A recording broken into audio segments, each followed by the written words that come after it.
What happens when America tries to build muscle cars and gets it horribly wrong? From slow engines and terrible reliability to bizarre designs and disastrous engineering, these cars had the badges, the attitude, or the reputation, but almost none of the muscle. Today, we're counting down the worst muscle cars ever made in U.S. history, and some of these failures are truly unbelievable. The 1981 Chrysler Imperial was supposed to bring luxury and prestige back to the Imperial name. Instead, it became a symbol of everything that went wrong with America's Malaise-era cars. Under the hood was a 5.2-liter V8, but it produced only around 140 horsepower. For a car wearing the Imperial badge, that was painfully weak. Performance was sluggish, fuel economy was poor, and the car's enormous size made it feel even slower. Worse, Chrysler's quality and reliability problems during this period hurt the Imperial's reputation. Buyers were paying luxury car money for a machine that simply didn't deliver luxury car performance or dependability. With its heavy body, modest power, and disappointing value, the 1981 Imperial wasn't the mighty American cruiser people expected. It was one of the clearest examples of the Malaise era at its worst. The 1978 Oldsmobile Diesel 350 looked like a smart idea on paper. Take a familiar American V8 and turn it into a fuel-saving diesel. But the result became one of the most infamous engines in American automotive history. Based on the gasoline 350, this 5.7-liter diesel V8 produced roughly 120 horsepower and about 220 pound-feet of torque. It delivered better fuel economy than many gasoline engines, but reliability became its downfall. The engine suffered from weak head bolts, head gasket failures, overheating, and water contamination in the fuel system. Some engines experienced serious failures at surprisingly low mileage. The diesel was supposed to help Oldsmobile compete during the fuel crisis. Instead, widespread failures and expensive repairs destroyed customer confidence. The Oldsmobile Diesel 350 proved that simply converting a gasoline V8 into a diesel couldn't guarantee diesel reliability, and its reputation never fully recovered. The 2000 Chrysler PT Cruiser looked like it was ready to bring hot rod attitude into the new millennium. With its tall body, retro fenders, and vintage-inspired styling, it certainly got attention. But underneath that dramatic design was a much less exciting machine. The standard 2.4-liter four-cylinder produced around 150 horsepower, sending power through a front-wheel drive layout. That meant the PT Cruiser looked sporty, but its performance was anything but muscle car-like. Acceleration was modest, handling was hardly thrilling, and the upright body created a driving experience closer to a practical compact car than a performance machine. Its styling became highly polarizing. Some loved the retro look, while others thought it was awkward and overdone. The PT Cruiser wasn't a traditional muscle car at all, but that's exactly why it stands out on this list. It had the attitude of a hot rod without the performance to back it up.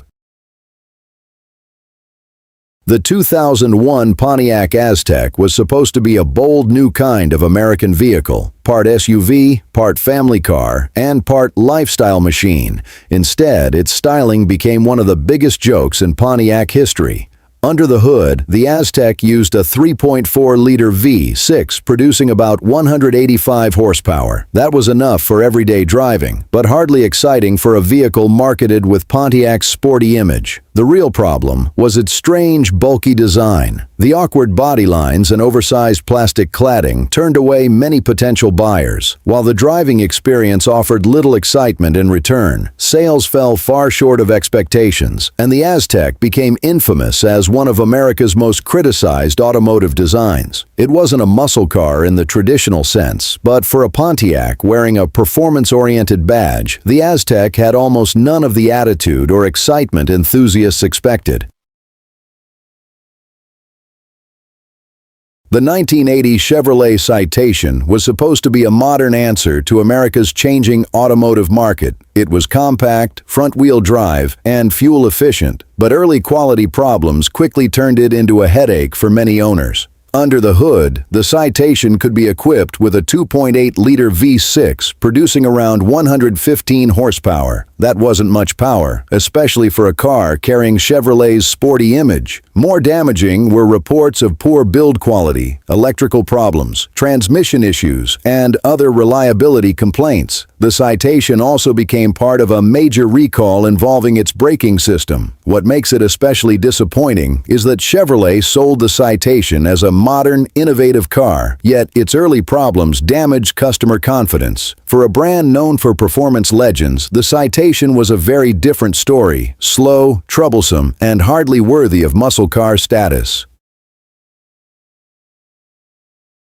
The 1982 Cadillac Cimarron was one of the clearest examples of a luxury badge failing to transform an ordinary car into something special. Cadillac took the compact GMJ body platform, also used by cars like the Chevrolet Cavalier, and dressed it up with leather, wood trim, and a Cadillac grille. Under the hood was a 1.8-liter four-cylinder, making just 88 horsepower, hardly impressive for a Cadillac. The Cimarron was also expensive compared with its mechanically similar siblings, making buyers question why they should pay more for essentially the same basic car. Performance was slow, refinement was underwhelming, and early quality problems didn't help its reputation. Instead of creating a smaller Cadillac that felt genuinely luxurious, the Cimarron became known as an ordinary compact wearing an expensive badge, and one of Cadillac's biggest missteps of the 1980s.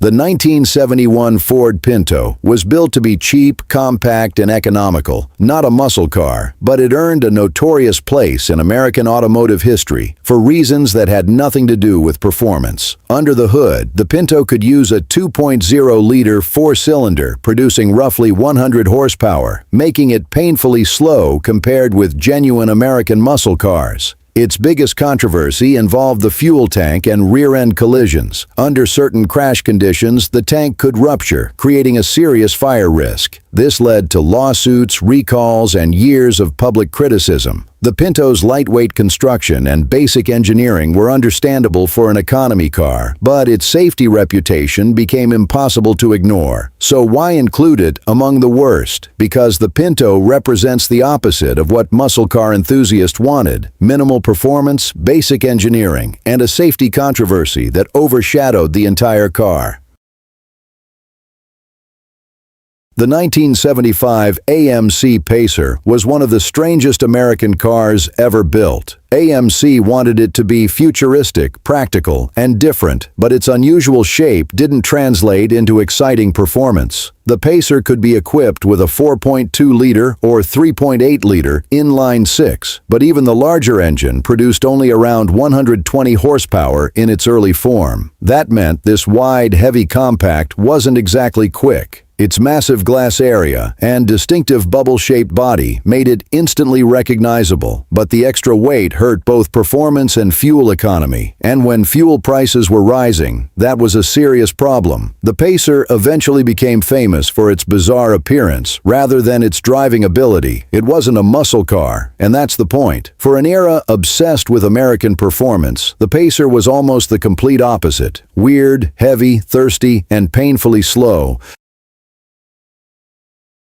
The 1971 Chevrolet Vega was supposed to be GM's answer to America's growing demand for smaller, more efficient cars. It looked modern and sporty, but serious durability problems turned the Vega into one of Chevrolet's most infamous failures. Its 2.3-liter four-cylinder initially produced around 90 horsepower, giving the lightweight Vega decent acceleration for its class, but performance wasn't its biggest problem. The aluminum engine suffered from overheating and durability issues, while the body became notorious for rust, especially around vulnerable areas of the structure. Oil consumption and engine problems could also become serious as the miles piled up. Chevrolet even introduced major changes to improve the engine's durability, but the damage to the Vega's reputation was already done. The Vega proved that looking modern wasn't enough. Rust, reliability problems, and engine troubles turned a promising little Chevrolet into a cautionary tale of 1970s American car building.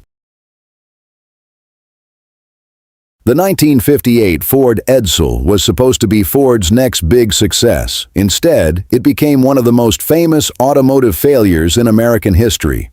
Ford spent millions developing and promoting the Edsel, even giving it its own brand identity, but when it arrived, buyers were confused by its controversial styling, especially the enormous vertical grille. Performance wasn't impressive either. The Edsel offered V8 engines, including a 361 cubic inch V8 producing around 303 horsepower, but the car was heavy, thirsty, and hardly revolutionary. Early quality control problems made things worse, while sales fell dramatically short of Ford's expectations. The timing was also terrible. The 1958 recession hit American car demand hard. The Edsel wasn't necessarily a terrible automobile, but it became a terrible business decision. Massive marketing, strange styling, poor timing, and weak sales turned the Edsel into a legend of failure.